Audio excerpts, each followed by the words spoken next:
Peace, love, smiles, truth, galaxy. I'm Zachary. And today, this video is going to be quick, or at least I'm going to try to make it as quick as possible. I just want to touch on gang organization, how to organize these gangs to come together and become a legitimized business, just like in the form of how biker gangs became legitimized. You don't have to reinvent the wheel. Utilize the skill sets you already have. You're already great at doing certain things. It's illegal. Now let's go to the legal side of it. And also your gangs formulating to make them into national chapters once you get your gang legitimized. You know, turn it into an organization, whether it's for-profit or non-profit, however you want to do that. So some ideas to give some of these different, hood sororities and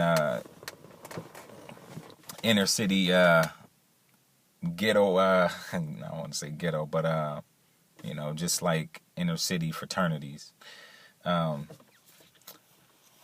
So when it comes to drugs, you can do dispensaries in the different states and areas of the country where it's legal now, so have the organization specialize in dispensary, and then you can because you're already moving that, you can get creative and come up with some names that are similar to your moniker and all that stuff.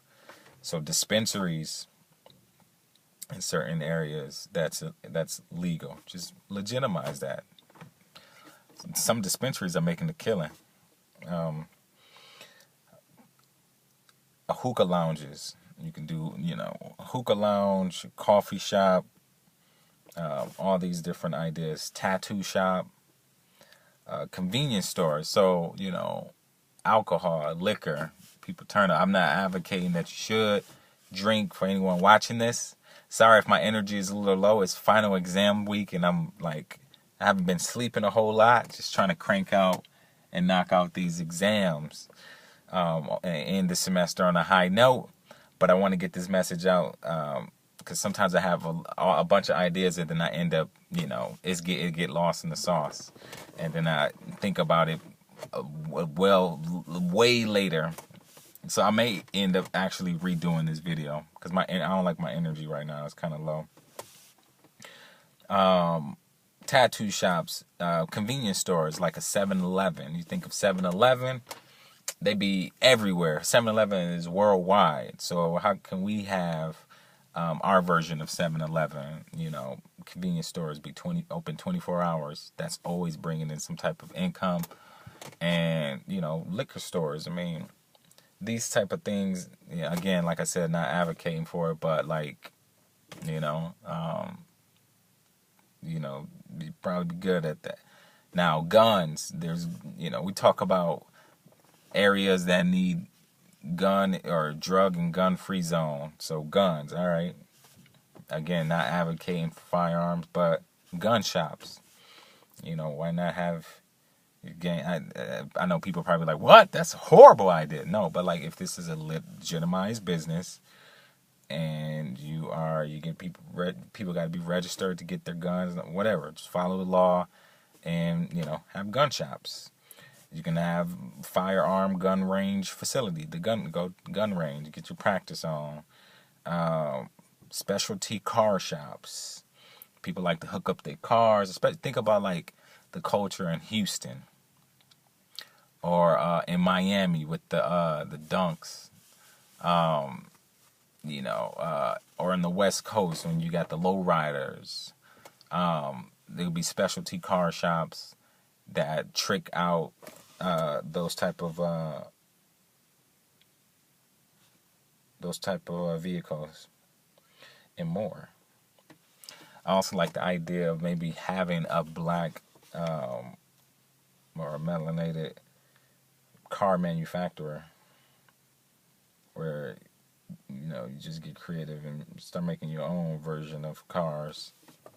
have a, company name. Construction, real estate, lawn care, trendy boutiques, fashion stores, we're always kind of hip on the fashion and what's going to be the next wave. I'm just taking some more notes because I think I'm going to do this video over. Jewelry, we talk about jewelry and the drip and all this thing, so we become jewelry distributors, and people might be like, what, man, that sounds crazy. That's easier said than done. If we connect with Africa, the sky's the limit, because there's a lot of diamonds. There's no shortage on diamonds. Diamonds and some of the jewelry just cost crazy because people are cannibalizing other companies and making it seem like it's a shortage when it's not. It's almost a darn near endless supply. So just to tap in on that, get in the game on that, and that'll change the narrative like crazy. So become jewelry distributors, jewelry makers, have jewelry stores and all that, and just cut out the middleman, be all of them. Be the distributor, be the, process it, manufacture it, do the whole shebang, package it, sell it. Wineries. Wine is like fine art for some people. People collect it. Speaking of fine art, that should be something too. You got graffiti and all this stuff like this. Take these skills and just use what you got. You don't have to reinvent the wheel. Utilize the skill sets you already have. But yeah, for the winery, especially like shout out to everybody, But yeah, wineries, I think that'd be dope. It'd be kind of dope if like Grape Street Crips had a winery. Wouldn't that be kind of crazy? Like that, Grape Street Crips, like Grape Street wine. Dang, that'd be crazy. Yeah, so fine art. Bankers. Yeah, we don't have enough bankers in our areas and around the country nationwide. There is some black banks out there, and I could put a list of them in the description, but it's just not enough. So insurance, I think what I've been doing research and finding out is that a lot of melanated people don't really have insurance, life insurance, all types of insurance.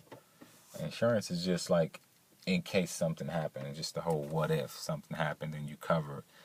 And we don't really live like that. We don't live by the what if. But, I think it's smart to get involved in insurance and to make it make sense to people that it would be benefiting the most in like our community. So I think just like a new spin on insurance, and to make it affordable and to make it fair, and to make sure no one is abusing it on either end. That it's a mutual win-win situation for everyone that utilizes it. Some of the I'm thinking of our diet and the food and things that we eat in our communities.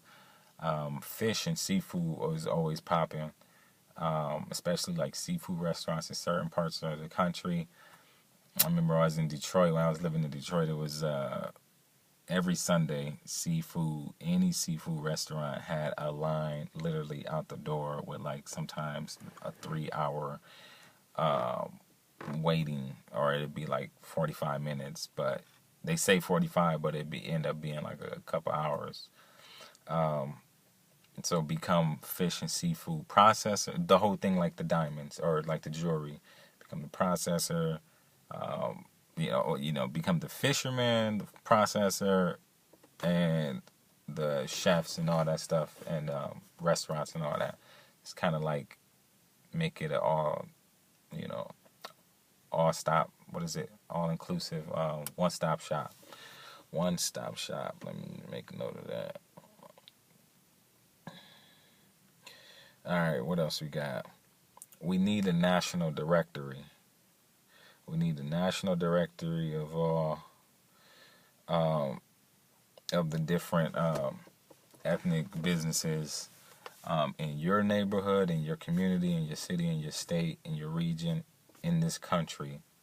It just need to be something to be done, like to bring more awareness and visibility to those businesses, to be welcoming, supportive, and help provide some sustainability for those companies. And it also give confidence, almost like a safety net for other new entrepreneurs that are wanting to be creative and step out there and know that, even if it doesn't work out, the community embrace them on their next idea and venture. So to be like the community becomes a safety net for creatives in our community to take chances, to keep creating and keep trying to contribute and add on to the community. These some ideas I've been kicking around. All melanated businesses, concepts. So luxury retirement homes for our elders, because you don't see a whole lot of black folks in retirement homes, because 9 out of 10 times we don't really rock like that anyway, because we usually have our grandparents